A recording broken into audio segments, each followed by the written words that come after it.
السلام عليكم ورحمة الله وبركاته. عاوة أما مانتا waxaan rabaa inaan ka hadlo simple future tense oo passive voice ah.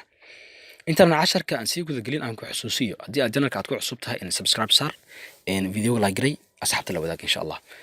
Okay, casharkan sii guda galaya aan bilaabo markaa. Okay, bismillah.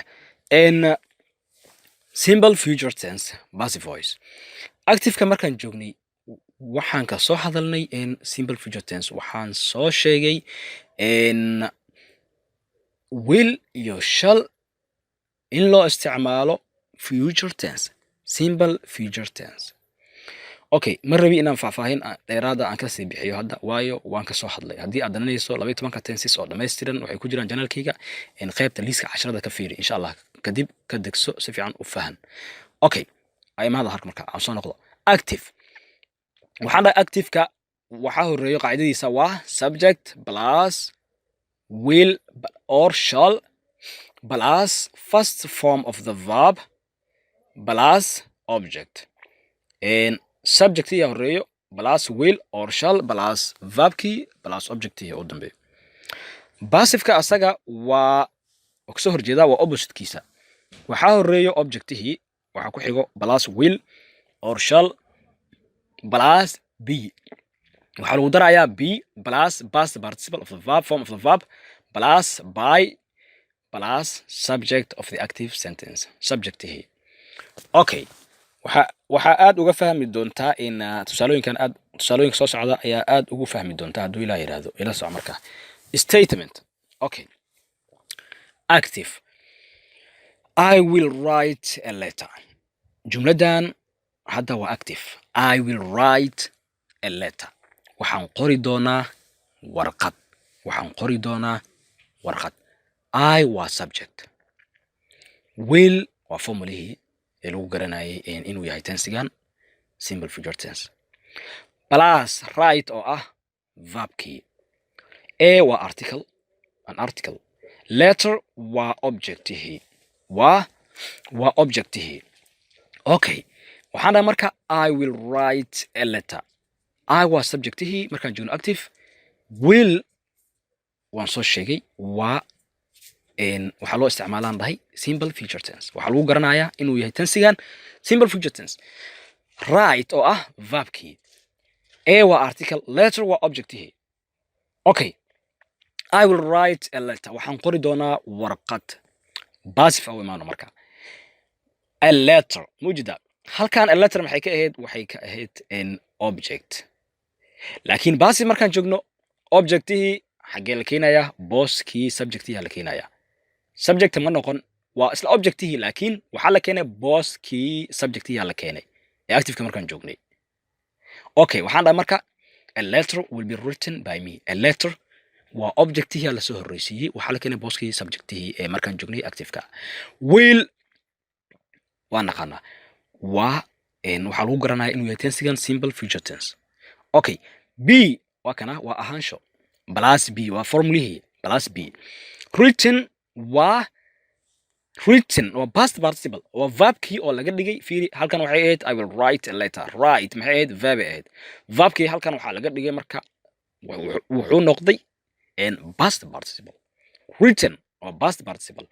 Write, wrote, written. أول ما حيجي جملة write. write waa verb iska caadi ah oo verbkii. wrote haddii la yiraahdo maxaa waaye waa past. written haddii la yiraahdo maxaa waaye waa past participle. Okay, written past participle. By waa objectihii sorry waxaan ka wadaa formulihii by plus me halkan maxay ka ahayd me subjectihii waa me yani halkan waxay ka ahayd I subject ka ahayd soomaan halkan subject ahayd active markaan joogno I waxay ahayd subject. Passive markaan joogno maxay noqotay waa isla subjectihii laakiin qaybtii waxaa la geeyey qaybta objectihii la geeyey laakiin weli isma bedelin laakiin way isbedeshay laakiinse waxaa waaye waa isla subjectihii oo la geeyey qaybta objectaha. halkan waxay noqotay marka waa subject of the active sentence. qaacidada soo ma jeedid subject of the active sentence. subjectihii ayaa waxaa la geeyey gadaal qaybta dambe qaybtii objectiga ayaa la geeyey subjectihii. waxay la tahay in la fahmay. Okay, tusaalaha labaad. She will help me. She will help me.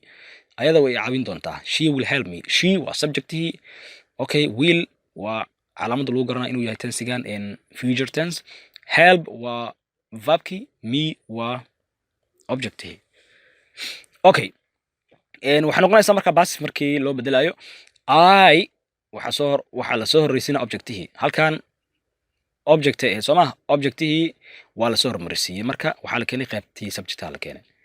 I will be helped by her. I waa objectihii la soo horreysiiyay. Will be waa ka be plus be soo ma jeed. Helped waxay noqotay past participle. Help ahayd awal verbkii help buu ahaa Soomaa. Verbkii hadda maxaa loo bedelay helped waxaa lagu daray ed waa past participle. I will be helped by her. Sheena waxay isku bedeshay her. waxay la tahay la fahmi. She waxay isku bedeshay her by her. I will be helped by her. By waa formally. Her waa subject of the active sentence. Subjectihii ee active-ka waxaa la geeyay gadaal by her. Okay. Ta u dambaysa Ali will learn the lesson. Ali subjectihii will ataqaaniin waa calaamadii lagu garanayay waa qaacidada inuu yahay tensigan simple future tense. Learn waxa way learn waa verbkii. The lesson maxaa waa objectihii. Hadda marka baasi markii la joogo waxaa la soo hormarsiinaya marka objectihii. Yacni objectihii active-ka la soo hormarsiinaya. Waxaa la keenaya booskii subjectiga ayaa la keenaya ee active-ka. The lesson will be learnt by Ali. The lesson will be learnt by Ali. The lesson waa objectihii la soo hormarsiiyey. Plus will plus be waa ka plus participle. Learnt waa past participle. أول ما حيد learned past participle. By waa maxaan ku yidhahdaa formally plus subject of the active sentence. Ali subjectihii ee active-ka halkan wuxuu ka ahaa Ali subject u ahaa Soomaan laakiin jumladda subjecta waxaa active-ka markaan joogno way u horreysaa laakiin object past markii la joogo waa loo dambaysiinayaa maxaan ku yidhahdaa objectaha. Subjectiga waa loo dambaysiinayaa waxaa la geynayaa booska objectiga ee active markaan ka hadlayna. The lesson will be learned by Ali. Mujadaad ma fahamtay? Okay, hal maraan ku soo celiyo. Waxaan dhahay Ali will learn the lesson. Ali waa subjectihii waa ka and then waxaan dhahay the lesson. Okay. Marka the lesson waxaa la yidhi marka the lesson objectihii of the active sentence waxaa la geeyey bilowga jumladda waa ka object. Okay, waxay la tahay la fahmay. Learntana waa past participle. Okay, next ayadoo laga dhigaa marka oo ku dheeraday xogaa ayadoo laga dhigaa negative waxay noqonaysaa sida tan I will not write a letter. I will not write a letter. Kaliya waxaa lagu soo daray not oo negative ah oo diidma ah. I will not write a letter. A letter will not be written by me. A letter will not be written by me. A letter waa ka okay. A letter will not be written. Yani hadda waxaa dheeriya kaliya negative kii. Not ayaa dheeri ah. Hadda ma rabi inaan yani explanation dheeraad inaan ka bixiyo. Waayo waan kusoo fahamsiiyey qaybta statement-ga aad kusoo fahamtay. Okay. Ta kale she will not help me. She will not help me waxay noqonaysaa I will not be helped by her. I will not be helped by her. I will not be helped by her. Ali will not learn the lesson. Ali will not learn the lesson waxay noqonaysaa sida tan Ali will not learn the lesson waxay noqonaysaa the lesson will not be learnt by Ali. The lesson will not be learnt by Ali. Okay. Ayadoo laga dhigayo marka question waxay noqonaysaa sida tan will I write a letter? Will I write a letter? Will I write a letter? waxay noqonaysaa will a letter be written by me? Will a letter be written by me? Will she help me? Will she help me? Will I be helped by her? Will I be helped by her? Will I be helped by her? Will Ali learn the lesson? Will Ali learn the lesson? Will the lesson be learnt by Ali? Will the lesson be learnt by Ali? Okay, waxay la tahay in si fiican loo fahmay. Okay, halkaan kusoo gabagabeynaya insha Allah. Dib aan ku xusuusiyo fadlan channelka subscribe saar haddii aad ku cusub tahay share garay like garay videoga isma dhaafin oo inoo casharkeena xiga iyo sida iyo nabadgelyo. Assalaamu calaykum waraxmatullaahi wabarakaatuh.